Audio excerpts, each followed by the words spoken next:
You, John Fitzgerald Kennedy, do solemnly swear. I, John Fitzgerald Kennedy, do solemnly swear. That you will faithfully execute the office of President of the United States. That I will faithfully execute the office of President of the United States. And will, to the best of your ability. And will, to the best of my ability. Preserve, protect, and defend the Constitution of the United States. Preserve, protect, and defend the Constitution of the United States. So help you God. So help me God.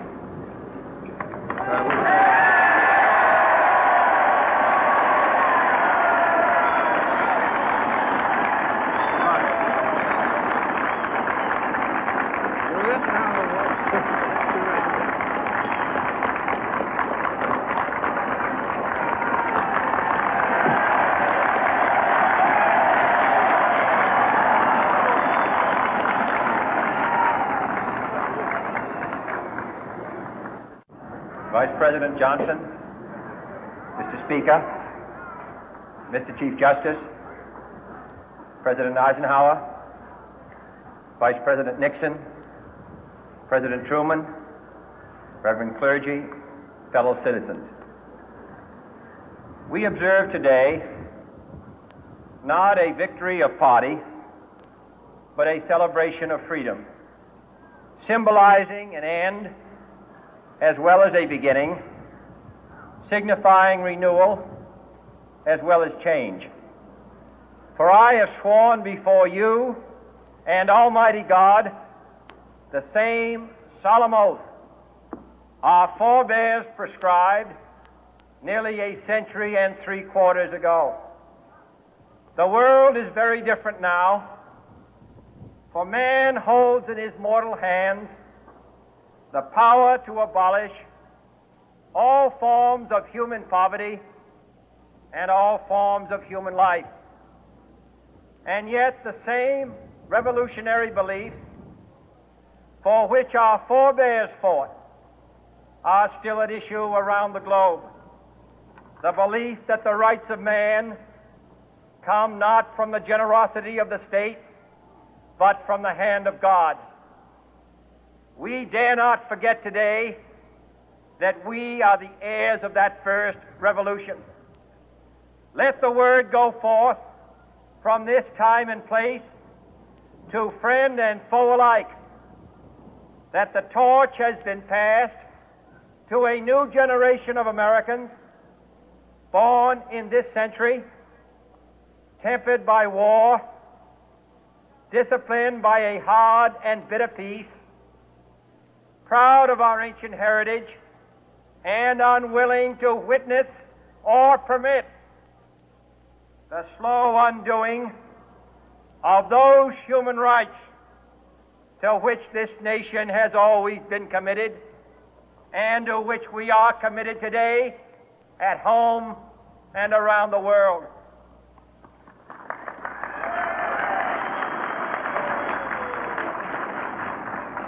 Let every nation know, whether it wishes us well or ill, that we shall pay any price, bear any burden, meet any hardship, support any friend, oppose any foe to assure the survival and the success of liberty.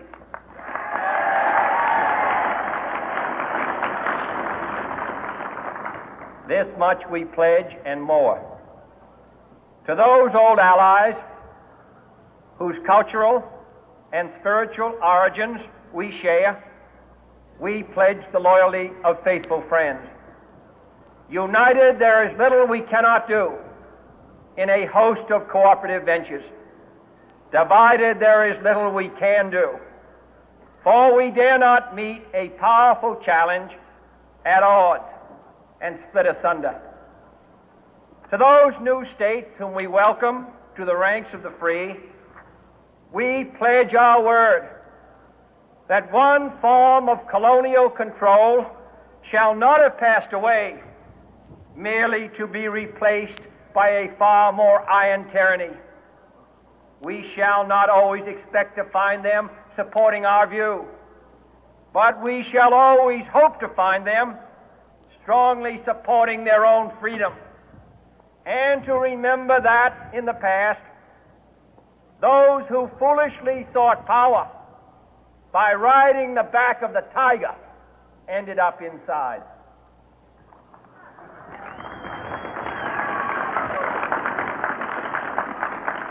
To those people in the huts and villages of half the globe struggling to break the bonds of mass misery, we pledge our best efforts to help them help themselves for whatever period is required, not because the communists may be doing it, not because we seek their votes, but because it is right. If a free society cannot help the many who are poor, it cannot save the few who are rich.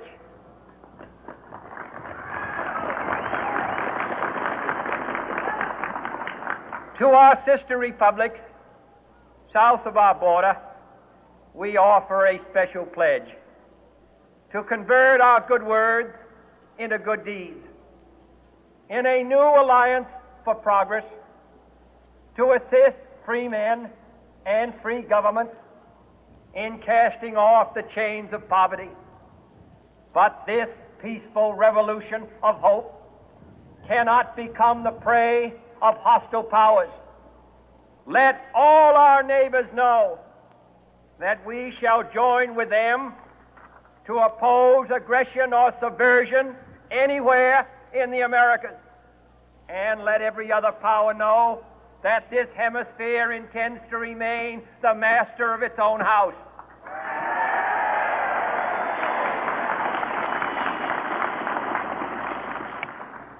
To that World Assembly of Sovereign States, the United Nations, our last best hope, in an age where the instruments of war have far outpaced the instruments of peace, we renew our pledge of support to prevent it from becoming merely a forum for invective, to strengthen its shield of the new and the weak, and to enlarge the area in which its writ may run.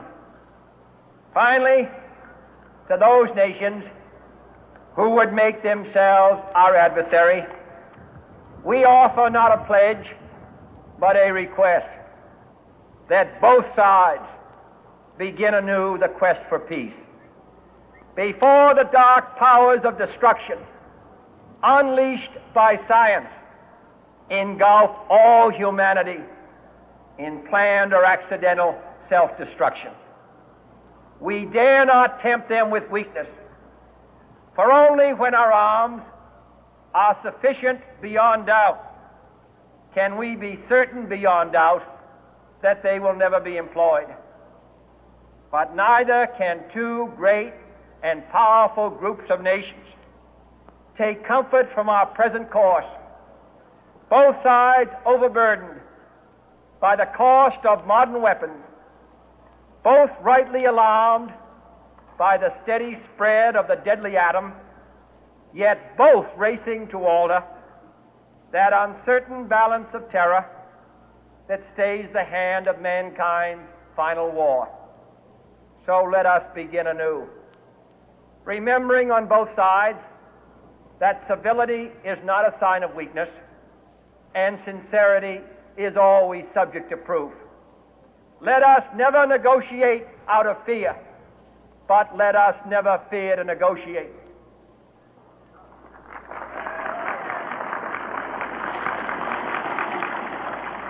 Let both sides explore what problems unite us, instead of belaboring those problems which divide us.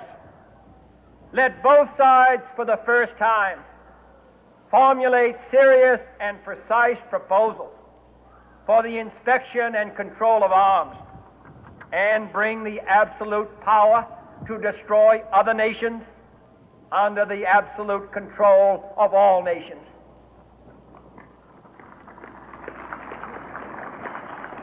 Let both sides seek to invoke the wonders of science instead of its terrors. Together, let us explore the stars, conquer the deserts, eradicate disease, tap the ocean depth, and encourage the arts and commerce.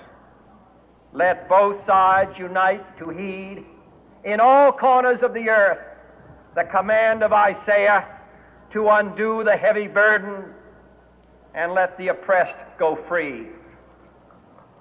And if a beachhead of cooperation may push back the jungle of suspicion, let both sides join in creating a new endeavor, not a new balance of power, but a new world of law, where the strong are just and the weak secure and the peace preserved. All this will not be finished in the first 100 days, nor will it be finished in the first 1,000 days, nor in the life of this administration, nor even perhaps in our lifetime on this planet. But let us begin.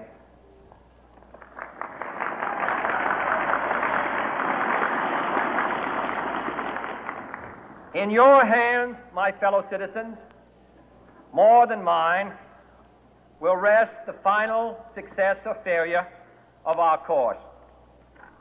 Since this country was founded, each generation of Americans has been summoned to give testimony to its national loyalty. The graves of young Americans who answered the call to service surround the globe. Now the trumpet summons us again, not as a call to bear arms, though arms we need, not as a call to battle, though in battle we are, but a call to bear the burden of a long twilight struggle, year in and year out, rejoicing in hope, patient in tribulation, a struggle against the common enemies of man, tyranny, poverty, disease, and war itself. Can we forge against these enemies a grand and global alliance, north and south, east and west, that can assure a more fruitful life for all mankind? Will you join in that historic effort?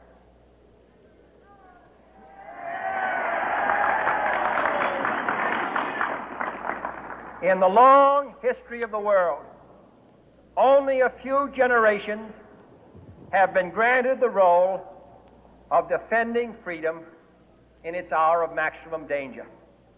I do not shrink from this responsibility. I welcome it.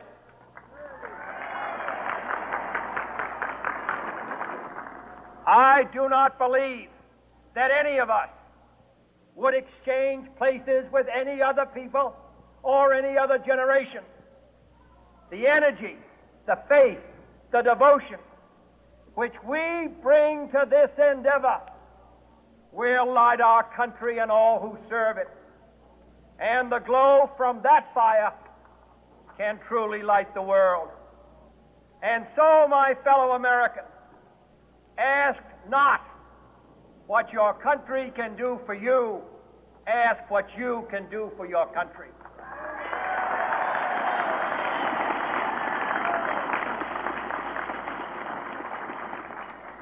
My fellow citizens of the world, ask not what America will do for you, but what together we can do for the freedom of man.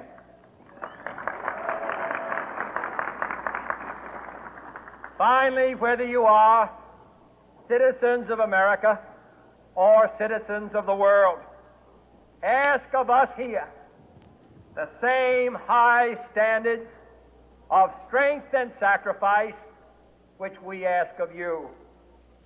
With a good conscience, our only sure reward, with history